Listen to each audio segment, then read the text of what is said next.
ជំរាបសួរពុកម៉ែបងប្អូនទាំងអស់គ្នាថ្ងៃនេះនាងខ្ញុំមានមុខម្ហូបមួយមុខគឺសម្លម្ជូរស្ពៃខៀវចាគ្រឿងផ្សំនៃសម្លម្ជូរស្ពៃខៀវមានដូចជាត្រីស្ពៃខៀវអំពិលខ្ចីរំដេងម្អមម្ទេសប៊ីចេងទឹកត្រី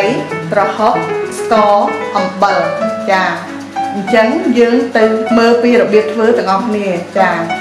មុនដំបូងនាងខ្ញុំសូមដាំទឹកនេះបងប្អូននាងខ្ញុំសូមដាំទឹកអញ្ចឹងយើងចាប់ផ្ដើមដាំទឹកខ្ញុំសូមបង់បងប្អូនចានេះគឺជារំដេងចារំដេងហ្នឹងកាលណាយើងបង់ក្នុងទឹកអញ្ចឹងទៅវាជួយកាត់ជាតិឆ្អាបនៃត្រីបងប្អូនចានេះគឺជាអំពិលខ្ចីបងប្អូនចាយើងដាក់ទៅជាមួយទឹកយើងហ្នឹងទៅដើម្បីឲ្យអំពិលយើងហ្នឹងវារីកផុយពេលទឹកយើងពុះអំពិលយើងឆ្អិនយើងទុកយកមកជ្រុំបងប្អូនចា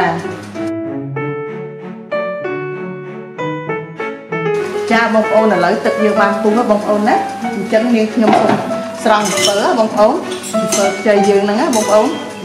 ចានេះអំពិលខ្ចីបងប្អូនយើងស្ងោរឲ្យវាផុយអញ្ចឹងបានល្អណាចា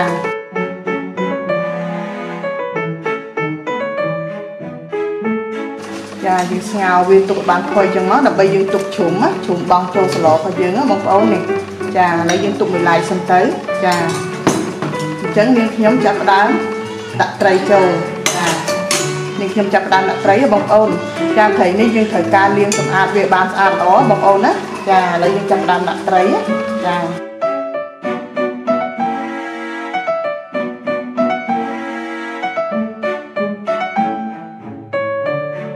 ចំពោះសឡម្ជូរបងប្អូនសឡម្ជូរអីក៏ដោយបងប្អូនកុំភ្លេចដាក់រំដេងចានេះរំដេងបងប្អូនកាលណាយើងប្រើរំដេងជាមួយត្រីអញ្ចឹងទៅវាធ្វើឲ្យសឡយើងមិនសូវធំក្លិនឆ្អាបត្រីបងប្អូនណាចាវាបាត់ជួយកម្ចាត់ជាតិឆ្អាបរបស់ត្រីអញ្ចឹងណាចានេះរំដេងបងប្អូនចានេះឥឡូវយើងទុកឲ្យត្រីយើងបានពុះល្អសិន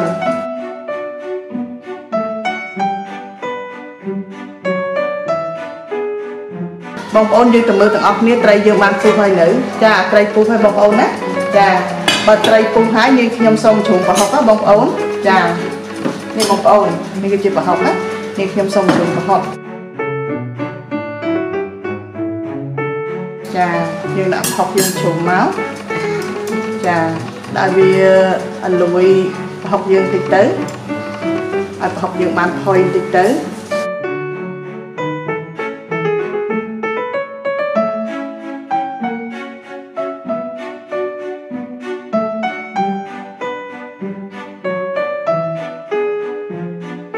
ចាឥឡូវប្រហុកយើងបានផុយហើយនាងខ្ញុំសូមជូនប្រហុក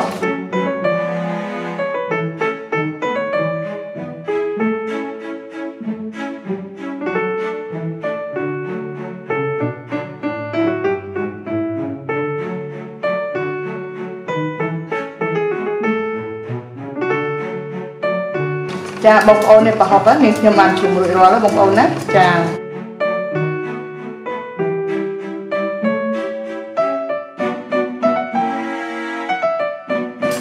ហើយនាងខ្ញុំចាប់ផ្ដើមដាក់បន្លែបងប្អូននេះគឺជាបន្លែស្ពៃខៀវបងប្អូនចាយើងដាក់បន្លែទៅ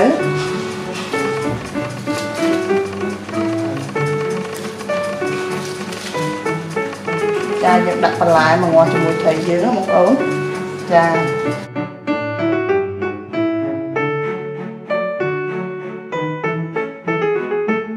ចាបងប្អូននេះបន្ទាប់ពីយើងដាក់បន្លែហើយឥឡូវនាងខ្ញុំសូមយក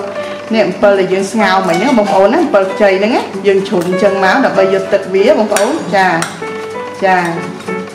បានស្លអំពិលខ្ចីអញ្ចឹងជូរជ្រះល្អនេះបងប្អូនអំពិលដែលយើងស្ងោរហ្នឹងយើងជ្រុំឲ្យវាអញ្ចឹងមកបងប្អូនណាដើម្បីឲ្យចេញសាច់អំពិលហ្នឹងមកអញ្ចឹងទៅចាយើងយកសាច់អំពិលហ្នឹងយកចាក់ចូលក្នុងទឹកសម្លរបស់យើងអញ្ចឹងបងប្អូនចាយើងជ្រុំអញ្ចឹងមកចារួចហើយយើងចាក់ចូលទៅចានេះបងប្អូនណាចាយើងទុកឲ្យវាពុះបន្តិចទៅដើម្បីយើងបង់គ្រឿងណាបងប្អូនណាចាបងប្អូនឥឡូវយើងមើលសម្លយើងពុះហើយនៅចាពុះហើយបើពុះហើយនេះខ្ញុំចាប់ផ្ដើមសំគ្រឿងបងប្អូនចា ចា នេះគឺជាស្ករបងប្អូនចានេះគឺជាស្ករសនេះខ្ញុំដាក់មួយស្លាបព្រាប៊ីចេងនេះខ្ញុំប្រើមួយស្លាបព្រាកាហ្វេទឹកត្រីនេះខ្ញុំប្រើមួយស្លាបព្រាបាយអំបិលនេះខ្ញុំប្រើកន្លះស្លាបព្រាកាហ្វេព្រោះថាប្រហុករបស់យើងក៏ប្រៃដែរណាបងប្អូនចានេះបងប្អូនណា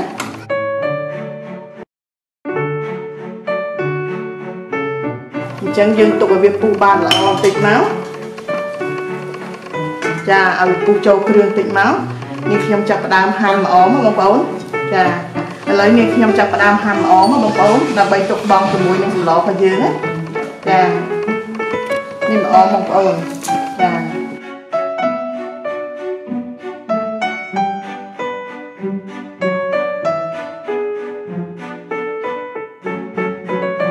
ហើយម្ទេសហ្នឹងបងប្អូនចា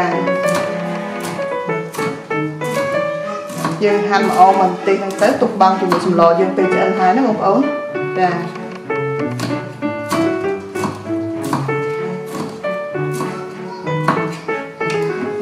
ឥឡូវយើងទៅមើលសម្លរបស់យើងបងប្អូន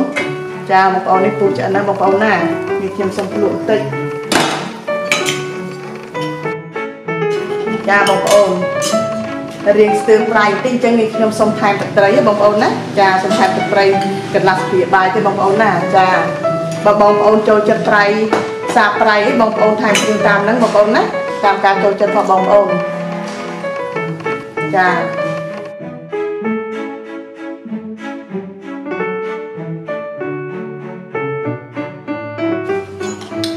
ឡូវមើលមកបងប្អូនណាបើបងប្អូនចូលចិត្តប្រៃផ្អែមអីបងប្អូនផ្សំគ្រឿងតាមការចូលចិត្តបងប្អូនណាចាឥឡូវបងប្អូនសម្លយើងបានពុះហើយឆ្អិនល្អហើយចាចុងក្រោយនេះខ្ញុំសូមចាក់ម្អមនិងម្ទេសចូលបងប្អូនចាយើងដាក់ម្អមហើយនិងម្ទេសណាចា